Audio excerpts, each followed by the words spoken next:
গরম গরম মুচমুচে জিলিপি খেতে কারই না ভালো লাগে বলো তো।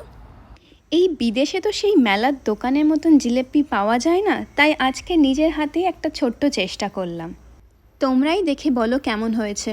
জিলিপি বানানোর জন্য 1 কাপ ময়দা, হাফ কাপ দই, 2 চামচ ঘি, 1 চামচ ফুড কালার আর 1 চামচ বেকিং পাউডার দিয়ে একটা স্মুথ থিক ব্যাটার বানিয়ে নিলাম।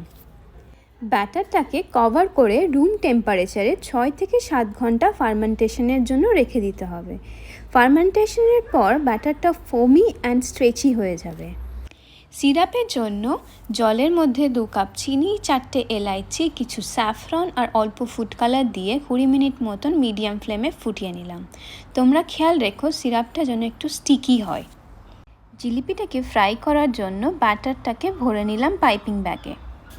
এইবার হালকা গরম তেলে ব্যাটারটা গোল গোল করে ছেড়ে দিলেই 1-2 মিনিট পর একদম গোল্ডেন হলেই নামিয়ে নিতে হবে।